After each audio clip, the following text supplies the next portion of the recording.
زنا کی ابتدا کیسے ہوئی؟ قرآن و حدیث میں زنا کی کیا سزائیں ہیں اور دنیا میں اس کا کیا نقصان ہے؟ ناظرین، بھوک ایک فطری ضرورت ہے جسے پورا کرنے کے لیے اللہ تعالیٰ نے رزق حلال کے تمام راستے واضح کیے ہیں۔ اسی طرح ایک بھوک نفس کی بھی ہے جو ایک نہایت موزور جذبہ ہے جس کے تحت انسان اندھا اور بہرا ہو کر صرف ایک ہی آواز سنتا ہے اور وہ آواز خواہش نفس ہے۔ اللہ تعالیٰ نے انسانی جبلت کے تقاضے پورے کرنے کے لیے انسان کو حلال راستہ دکھایا ہے، لیکن انسان کی فطرت باغی اور بے لگام ہے جو ممنوع راستے کی طرف تیزی سے لپکتی ہے اور ایسے میں حلال کی بجائے حرام کو چنتی ہے جس کا نام زنا ہے۔ کبیرہ گناہوں میں سب سے پہلے زنا کا شمار ہوتا ہے جو کہ ایک اخلاقی، مذہبی اور معاشرتی برائی ہے۔ اسلام میں اس کو بہت برا فعل سمجھا جاتا ہے جس کی سخت سزا مقرر ہے۔ یہ ایسا پست کام ہے جو نسلیں برباد کرنے کے ساتھ ساتھ معاشرے میں بگاڑ اور فتنہ اور فساد کا باعث بنتا ہے۔ زنا کی ایک نہیں کئی قسمیں ہیں جن سب پر پکڑ ہوگی۔ کیا آپ جانتے ہیں کہ زنا کی ابتدا کب اور کیسے ہوئی؟ کیا آپ یہ بھی جانتے ہیں کہ قرآن و حدیث میں زنا کی کیا سزائیں ہیں؟ کیا آپ جانتے ہیں کہ زنا کے کیا نقصانات ہیں؟ اگر آپ ان سب سوالوں کے جوابات جاننا چاہتے ہیں تو اس ویڈیو کو آخر تک ضرور دیکھیے گا اور اس میں بتائے گئے نکات کو اپنی زندگی میں شامل کیجیے گا۔ اس ویڈیو کو اپنے دوستوں اور خاندان والوں کے ساتھ شیئر کریں تاکہ وہ بھی زنا کے خطرات سے آگاہ ہو سکیں۔ ناظرین، حدیث مبارکہ میں بیان ہوا ہے کہ زنا کرنے والا زنا کرتے وقت مومن ہونے کی حالت میں زنا نہیں کرتا اور چوری کرنے والا چوری کرتے وقت مومن ہونے کی حالت میں چوری نہیں کرتا، اور شراب پینے والا شراب پیتے وقت مومن ہونے کی حالت میں شراب نہیں پیتا، اور لوگوں کا مال لوٹنے والا جس وقت مال لوٹتا ہے تو وہ مومن ہونے کی حالت میں نہیں ہوتا، اور تم میں سے کوئی شخص جب خیانت کرتا ہے تو مومن ہونے کی حالت میں خیانت نہیں کرتا۔ بس تم ان چیزوں سے بچو۔ زنا ایک عربی اصطلاح ہے جس سے اسلامی قوانین میں مراد ایک ایسے جماع کی لی جاتی ہے جو شادی سے پہلے یا بعد میں کسی غیر محرم سے کیا جائے، کیونکہ زنا اپنے حیاتیاتی معنوں میں جماع ہی ہے جو نکاح یعنی شادی سے پہلے ازدواجی جماع کے مابین واقع ہو اور دو منکوحہ مرد یا عورت یعنی اپنی بیوی یا شوہر کے علاوہ کسی اور سے کیا جائے۔ عیسائیت میں زنا مکروہ ہے اور کچھ لوگ اسے ناجائز سمجھتے ہیں، لیکن مغربی دنیا کی بیشتر آبادی اس مذہب کے لوگوں پر مشتمل ہے۔ زنا عام ہے۔ مذہب یہود میں جہاں تک زنا کی بات ہے تو اس مذہب کی اصل تعلیمات جو حضرت موسیٰ علیہ السلام نے دی ہیں اور جو یہود کی اصل آسمانی کتاب جو موسیٰ علیہ السلام پر نازل ہوئی تھی، اس میں زنا کی سزا رجم اور موت ہے۔ مسلم علماء زنا کی تعریف کے بارے میں مختلف نظریات پیش کرتے ہیں، اور اس لحاظ سے کوئی بھی ایسا فعل جس میں جنسی تسکین اللہ اور اس کے رسول کے بتائے ہوئے طریقوں کے خلاف حاصل ہو وہ زنا میں شمار ہوتا ہے۔ ان افعال میں بوسہ، مخالف جنس کو چھونا، حتیٰ کہ مخالف جنس کی جانب دیکھنا یا جنسی خیالات رکھتے ہوئے اس کے قریب ہونا بھی زنا میں شمار کیا جاتا ہے۔ ماں کے مطابق کچھ زنا ایسے ہیں جن پر کوئی سزا عام حالات میں نہیں دی جاتی، جبکہ وہ زنا جس پر سزا نافذ ہوتی ہے یعنی عورت اور مرد کے جنسی اعضاء کا ایک دوسرے میں داخل ہونا۔ اس قسم کے زنا کے علاوہ دیگر اقسام کے زنا پر اگر حرام کاری کی سزا بھی ہو تو وہ اپنی نوعیت کے اعتبار سے مختلف ہوتی ہے، نہ کہ 100 کوڑوں یا رجم کی سزا ہوگی۔ سورۃ الاسراء میں فرمانے باری تعالیٰ ہے، زنا کے قریب بھی نہ جاؤ، یہ بے حیائی اور برا راستہ ہے۔ مسند احمد میں ہے نوجوان نے زنا کاری کی اجازت آپ صلی اللہ علیہ وسلم سے چاہی۔ لوگ اس پر چپ پڑے کہ چپ رہ کیا کر رہا ہے، کیا کہہ رہا ہے، تو آپ صلی اللہ علیہ وسلم نے اسے اپنے قریب بلا کر فرمایا بیٹھ جا۔ جب وہ بیٹھ گیا تو آپ صلی اللہ علیہ وسلم نے فرمایا کیا تو اس کام کو اپنی ماں کے لیے پسند کرتا ہے؟ تو اس نے کہا نہیں اللہ کی قسم یا رسول اللہ صلی اللہ علیہ وآلہ وسلم، مجھے اللہ آپ پر فدا کرے ایسا ہرگز نہیں چاہوں گا۔ تو آپ صلی اللہ علیہ وسلم نے فرمایا کہ سوچ لے کہ کوئی اور کیسے پسند کرے گا۔ آپ صلی اللہ علیہ وسلم نے فرمایا اچھا تو اسے اپنی بیٹی کے لیے پسند کرتا ہے؟ تو اس نے اسی طرح تاکید سے انکار کیا۔ آپ صلی اللہ علیہ وسلم نے فرمایا ٹھیک اسی طرح کوئی بھی اپنی بیٹیوں کے لیے پسند نہیں کرتا۔ اچھا اپنی بہن کے لیے تو اسے پسند کرے گا؟ تو اس نے اس طرح انکار کیا۔ آپ صلی اللہ علیہ وسلم نے فرمایا اسی طرح دوسرے بھی اپنی بہنوں کے لیے اسے مکروہ سمجھتے ہیں۔ بتا کیا تو چاہے گا کہ کوئی تیری پھوپھی سے ایسا کرے؟ تو اس نے اسی طرح سختی سے انکار کیا۔ تو آپ صلی اللہ علیہ وسلم نے فرمایا اسی طرح اور سب لوگ بھی یہ نہیں چاہتے۔ پھر آپ صلی اللہ علیہ وسلم نے اپنا ہاتھ اس کے سر پر رکھ کر دعا کی کہ الہی اس کے گناہ بخش، اس کے دل کو پاک کر دے، اسے عصمت والا بنا۔ پھر تو یہ حالت ہو گئی تھی کہ یہ نوجوان کسی کی طرف نظر بھی نہ اٹھاتا۔ زنا کی حرمت اور مذمت قرآن پاک کی بے شمار آیات اور احادیث مبارکہ میں بتائی گئی ہے، جن کا حاصل یہ ہے کہ شرک کے بعد بڑے گناہوں میں سنگین ترین گناہ زنا ہے، جو انسان کو ہلاک اور برباد کرنے والا ہے۔ اس کی سخت ترین سزائیں دنیا اور آخرت میں بیان کی گئی ہیں اور زنا کے قریب بھی جانے سے منع کیا گیا ہے۔ اسی لیے بد نظری کو حرام قرار دیا گیا ہے، عورتوں پر پردہ واجب کیا گیا، بلا ضرورت پردے کے ساتھ باہر نکلنے سے بھی انہیں منع کیا گیا۔ ناظرین سورہ نور آیت نمبر 2 میں ارشاد ہوتا ہے جو زنا کرنے والی عورت ہے اور جو زنا کرنے والا مرد ہے سو دونوں میں سے ہر ایک کو 100 کوڑے مارو، اور تمہیں ان کے متعلق اللہ کے دین میں کوئی نرمی نہ پکڑے اگر تم اللہ اور یوم آخرت پر یقین رکھتے ہو۔ زنا کی سزا سے متعلق پہلا حکم سورہ نور کی آیت نمبر 10 اور 12 میں نازل ہوا تھا، جن کا ترجمہ یہ ہے کہ تم میں سے جو عورتیں بدکاری کی مرتکب ہوں ان پر 4 مردوں کی گواہی لاؤ، پھر اگر وہ 4 گواہی دے دیں تو تم ایسی عورتوں کو گھر میں بند رکھو تاکہ وہ مر جائیں، یا پھر اللہ تعالیٰ ان کے لیے دوسری راہ مقرر کر دے، اور پھر جو 2 مرد تم میں سے اسی جرم کا ارتکاب کریں تو ان دونوں کو سزا دو۔ شروع میں مرد اور عورت دونوں کے لیے ابتدائی سزا ان کو ایذا پہنچانا تھا، جس میں لعنت اور ملامت اور مار پیٹ سب کچھ شامل ہے۔ البتہ عورتوں کے لیے یہ اضافی سزا تھی کہ تا زندگی انہیں گھر میں نظر بند کر دیا جائے۔ ایسی سزا کا حکم عارضی یا تا حکم ثانی ہے۔ یہ سزا حکومت سے نہیں بلکہ معاشرہ سے تعلق رکھتی ہے۔ ثانی مرد سے نکاح کا حق صرف زانیہ عورت کو دیا گیا ہے۔ اب وہ عورت پہلے ہی شادی شدہ ہو تو زنا کے بعد اس کا مستحق کوئی زانی ہی ہو سکتا ہے، نہ کہ اس کا پہلا حامل جس کا کوئی قصور بھی نہیں۔ اسی طرح یہ سزا یا قید زانی کے حق میں تو مفید رہے گی مگر پرہیزگار کون کے حق میں خانہ بربادی کا باعث بنے گی، اور یہ چیز منشاء الہی کے خلاف ہے۔ اس کی تائید سورۃ النساء کی آیت نمبر 20 سے بھی ہوتی ہے، جو یوں ہے اور تم سے جو لوگ مومن آزاد عورتوں سے نکاح کرنے کی استطاعت نہ رکھتے ہوں تو وہ تمہاری مومن لونڈیوں سے نکاح کر لیں، پھر اگر وہ لونڈیاں نکاح کے بعد بھی بد چلنے کی مرتکب ہوں تو ان پر اس سزا سے عادی سزا ہے جو آزاد عورتوں کو دی جاتی ہے۔ ناظرین زنا ایک بہت بڑی بیماری ہے، ایسا گناہ ہے جس کے پاس سے بھی گزرنے کو منع کیا گیا ہے، لیکن اس کی ابتدا زمانہ قدیم سے ہی ہو گئی تھی جب انسانوں کا پہلا خاندان زمین پر آ کر بسا تھا۔ یہ شیطان کا حربہ ہے جس کی ترکیب میں انسان بہت جلدی آ جاتا ہے۔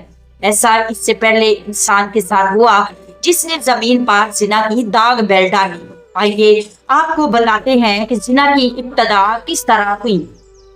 حابیل اور قابیل حضرت آدم علیہ السلام اور حضرت حوا کے حقیقی بیٹے تھے، لیکن خدا کی قدرت دیکھیے کہ دونوں بھائیوں کے مزاج، عادت و اتوار میں زمین و آسمان کا فرق تھا۔ بڑا بھائی قابیل مزاجن غصے کا تیز، بد زبان اور فطرتاً برائی کی جانب راغب تھا۔ حسرت، بغض، سرکشی، تکبر اور انتقام کا جذبہ اس کی سرشت میں شامل تھا اور اس کا ذریعہ معاش کھیتی باڑی تھا، جبکہ چھوٹا بھائی حابیل ایک سیرت، متقی، پرہیزگار، منکسر المزاج اور عاجز انسان تھا۔ وہ بھیڑ بکریاں چرایا کرتا اور فارغ وقت میں اپنے والد کی خدمت میں گزارتا۔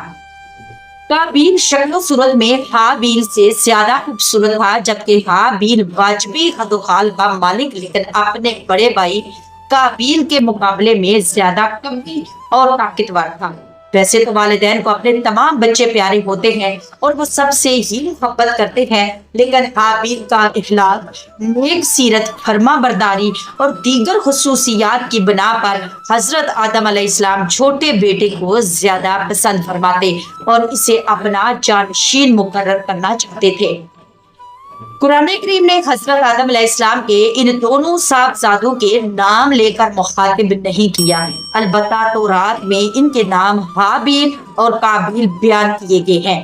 ان کے واقعے سے متعلق حافظ حدیث علامہ عماد الدین ابن کثیر رحمۃ اللہ تعالی علیہ نے سند کے ساتھ ایک روایت نقل کی ہے جو حضرت عبداللہ بن مسعود رضی اللہ تعالی عنہ اور بعض دوسرے صحابہ سے منقول ہے کہ جب حضرت آدم علیہ السلام اور حضرت اما حوا دنیا میں تشریف لائے اور توالد و تناسل کا سلسلہ شروع ہوا تو ان کی نسل میں ہر ایک حمل سے ان کے 2 بچے یعنی جڑواں پیدا ہوتے، ایک لڑکا اور دوسری لڑکی۔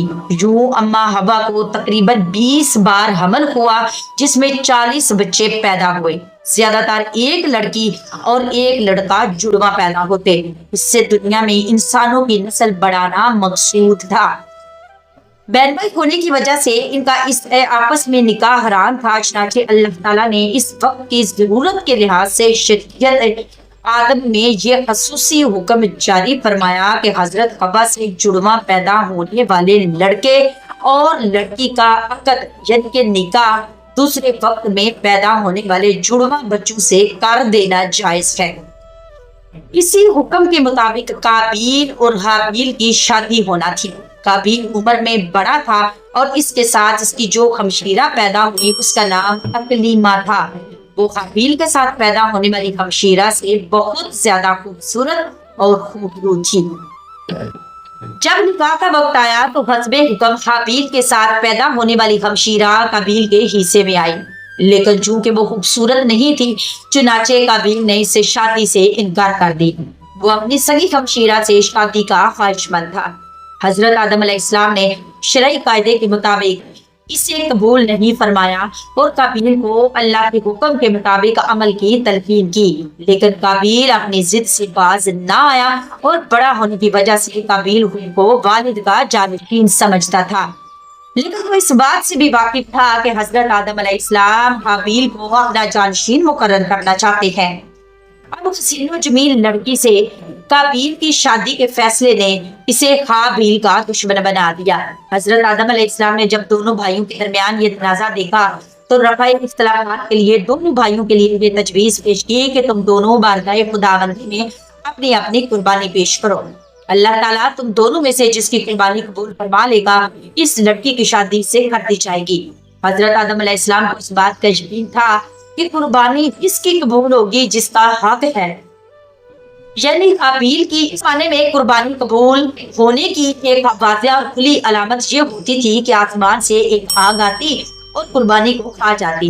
جس قربانی کو آگ نہ کھائے تو اس کے بعد یہ ہوتا تھا کہ وہ قربانی اللہ کی حضور قبول نہیں ہوئی۔ قرآن مجید میں اللہ تعالیٰ نے حضرت آدم علیہ السلام کے دونوں بیٹوں کا قصہ قیامت تک آنے والی نسلوں کے لیے عبرت اور نصیحت کے طور پر پیش کیا۔ اللہ تعالیٰ اپنے محبوب رسول صلی اللہ علیہ وآلہ وسلم کو مخاطب کرتے ہوئے فرماتا ہے کہ اے محمد صلی اللہ علیہ وآلہ وسلم، آپ ان کو آدم کے دونوں بیٹوں کے خیالات بالکل صحیح صحیح پڑھ کر سنا دے۔ جب ان دونوں نے نذرانہ پیش کیا تو ایک کی نیاز تو قبول ہو گئی اور دوسرے کی قبول نہیں ہوئی، تو وہ قابیل کہنے لگا کہ میں تجھے قتل کر دوں گا۔ تو حابیل نے کہا اللہ پرہیزگاروں کی نظر قبول کرواتا ہے، اگر تو مجھے قتل کرنے کے لیے مجھ پر ہاتھ چلائے گا تو میں تیرے قتل کی طرف ہرگز ہاتھ نہ بڑھاؤں گا۔ مجھے تو اللہ رب العالمین سے ڈر لگتا ہے، میں تو چاہتا ہوں کہ تم میرا گناہ اور اپنا گناہ اپنے سر رکھ لو اور پھر تو دوزخیوں میں سے شامل ہو جا۔ ظالموں کا یہی بدلہ ہے، پر اسے اس کے نفس نے اپنے بھائی کے قتل پر آمادہ کر دیا اور اس نے اسے قتل کر ڈالا اور خسارہ اٹھانے والوں میں سے ہو گیا۔ قابیل نے اپنے بھائی کو قتل تو کر دیا، لیکن اب وہ نہایت پریشان تھا کہ اس لاش کا کیا کیا جائے۔ یہ زمین پر کسی بھی انسان کا پہلا قتل تھا۔ بعض مفسرین نے ذکر کیا ہے کہ جب قابیل نے اپنے بھائی کو قتل کر دیا تو اس کی لاش 1 سال تک پشت پر لاتے پھرتا رہا۔ اہل کتاب سے منقول ہے کہ دمشق کے شمال میں ایک پہاڑ ہے، جبل قاسیون میں وہ غار موجود ہے جس میں قابیل نے پتھر مار کر حابیل کو قتل کیا تھا۔ وہ غار آج بھی موجود ہے جس میں قابیل نے اپنے بھائی حابیل کو قتل کیا تھا۔ یہ غار غونی غار کے نام سے پکارا جاتا ہے۔ اس بات کی صحت کا علم اللہ تعالیٰ کو ہی ہے۔ بعض مفسرین نے لکھا ہے کہ اللہ تعالیٰ نے 2 کپوں کو بھیجا۔ اسماعیل بن عبد الرحمن مفسر قرآن ہے، اپنی سند کے ساتھ روایت کرتے ہیں کہ وہ کپے دونوں بھائی تھے اور دونوں لڑنے لگے، حتیٰ کہ ایک نے دوسرے کو ہلاک کر دیا۔ پھر وہ قتل کے بعد زمین کی طرف جھکا اور اس کو کھودنے لگا، پھر گڑھے میں کبے کو ڈالا اور اسے دفن کر کے چھپا دیا۔ جب قابیل نے یہ سب دیکھا تو پکار اٹھا، ہائے افسوس کہ میں اس کبے کی طرح ہونے سے بھی عاجز ہو گیا کہ میں اپنے بھائی کی لاش چھپا لوں۔ پھر قابیل نے کبے کی پیروی کرتے ہوئے بھائی کو دفن کر کے چھپا دیا۔ قابیل کی لاش دفنانے کے بعد قابیل کو والد کے غصے کا خوف تھا، چنانچہ شیطان کے مشورے پر وہ اکلیمہ یعنی اپنی سگی بہن کو لے کر یمن فرار ہو گیا، جہاں اس نے سکونت اختیار کر لی اور اکلیمہ سے زنا کے رشتے پر تعلق قائم کر لیا۔ یوں وہ پہلا قاتل ہونے کے ساتھ ساتھ پہلا زانی بھی بنا۔ والد کے دین حق کو چھوڑنے سے پہلے آتش پرستی، بعد ازاں بت پرستی شروع کر دی۔ دنیا میں قتل و غارت گردی، حسد و فساد اور آتش اور بت پرستی کی بنیاد قابیل نے ہی رکھی۔ ناظرین، اس وقت پوری دنیا نفس پرستی اور شہوت پرستی کے سیلاب سے متاثر ہو رہی ہے۔ ہر طرف بے حیائی اور عریانیت معاشرتی نظام کو نقصان پہنچا رہے ہیں۔ اخلاقی اقدار دن بدن پامال ہو رہی ہے، گناہوں کی کثرت ہو رہی ہے اور زناکاریاں عام ہوتی جا رہی ہیں، جو کہ دنیا کی بدترین گناہوں میں سے ایک گناہ ہے، اور دنیا کے تمام آسمانی مذاہب میں زنا کو مذموم اور لائق ملامت سمجھا گیا ہے۔ دور حاضر میں نوجوان بچے جس تیزی کے ساتھ شیطان کے بہکاوے میں آ کر زنا کی طرف آمادہ ہو رہے ہیں، یہ پورے معاشرے کے بڑے فساد کا سبب ہے، کیونکہ یہ ایک ایسا گناہ ہے کہ آخرت میں اس کی سزا ہر حال میں ملے گی، ساتھ ساتھ دنیا میں بھی زنا کے نقصانات ظاہر ہونے لگیں گے۔ آئیے اب دیکھتے ہیں کہ قرآن و حدیث میں رسول صلی اللہ علیہ وآلہ وسلم نے زنا کی وجہ سے دنیا اور آخرت میں ہونے والے نقصانات اور ان سے بچنے کے طریقے کو تفصیل سے بیان کیا ہے۔ زنا ایک کھلی ہوئی بے حیائی ہے۔ قرآن پاک میں اللہ تبارک و تعالیٰ نے زنا کو ایک کھلی بے حیائی اور گناہگار عمل قرار دیا ہے۔ جب کوئی چیز بہت زیادہ خطرناک اور خوفناک ہوتی ہے تو دوسرے نقصان بھی اتنا ہی زیادہ ہونے کا امکان ہوتا ہے۔ اس سے دور رہنے کی تنبیہ بھی اسی حساب سے کی جاتی ہے۔ یہی وجہ ہے کہ بھڑکتی آگ کے قریب سے بھی نہ گزراؤ، کیونکہ نامعلوم کب کون سی چنگاری آگ کے شعلوں میں بدل جائے اور انسان کو نقصان پہنچ جائے۔ اسی طرح زنا بھی ایک ایسی ہی مہلک اور خطرناک چیز ہے کہ اللہ نے اس کے قریب جانے اور اس کے اسباب سے بھی دور رہنے کی تلقین فرمائی ہے۔ ارشاد باری تعالیٰ ہے اور زنا کے قریب بھی نہ پھٹکو۔ اس کے علاوہ ایک دوسرے مقام پر ارشاد باری تعالیٰ ہے کہ بے حیائی کے کاموں کے قریب بھی نہ پھٹکو، چاہے وہ بے حیائی کھلی ہو یا چھپی۔ سورۃ الانعام میں ارشاد ہوتا ہے اسلام دنیا کا واحد ایسا مذہب ہے کہ اس نے زنا کی حرمت کے ساتھ ساتھ جو چیزیں زنا کی طرف ابھارنے والی ہیں اسلام نے ان کے قریب جانے سے بھی منع کیا ہے۔ چنانچہ مذکورہ آیت کی روح سے نامحرم کو دیکھنا، بات کرنا یا سننا، اس کی جانب چل کر جانا، ملاقات کرنا، چھونا، بوسو کنار کرنا، یہ سب حرام اور ناجائز ہیں کیونکہ یہ سب زنا کے اسباب ہیں، لہٰذا ان سے بچنا نہایت ضروری ہے۔ حدیث مبارکہ میں ان کو بھی زنا ہی قرار دیا گیا ہے۔ ناظرین، آئیے مل کر اللہ تعالیٰ کے حضور دعا کریں کہ وہ ہمیں اور ہماری نسلوں کو زنا جیسی ذلت سے محفوظ رکھے اور پاک رہنے کی توفیق عطا فرمائے تاکہ ہماری دنیا اور آخرت سنور سکے۔ کسی بھی گناہ سے توبہ کرنے کا طریقہ یہ ہے گناہوں پر صدقے دل سے ندامت ہو، فوراً گناہوں والے اعمال ترک کر دیں، توبہ کی نیت سے 2 رکعت نفل پڑھیں، اللہ تعالیٰ سے معافی مانگے اور آئندہ گناہوں سے بچنے کا پختہ ارادہ کرے۔ اور اگر شریعت نے اس گناہ کے لیے کوئی کفارہ متعین کیا ہو تو وہ کفارہ ادا کرے، اور اگر گناہ کا تعلق کسی آدمی کے حق سے ہے تو وہ حق ادا کرے یا اسے معاف کر ڈالے، اللہ سے توبہ کرے اور جس کے ساتھ یہ عمل کیا ہے اس سے بھی معافی مانگے۔ ناظرین، میری ویڈیو آپ کو ضرور پسند آئی ہوگی، اس چینل کو ضرور سبسکرائب کریے گا اور اس ویڈیو کو اپنے دوستوں تک ضرور شیئر کریے گا، نہ جانے ہم کب کیسے کسی کو کسی گناہ سے بچانے کا سبب بن جائے۔ انشاءاللہ ملتے ہیں ایک نئی ویڈیو میں، تب تک کے لیے اللہ حافظ، فی امان اللہ۔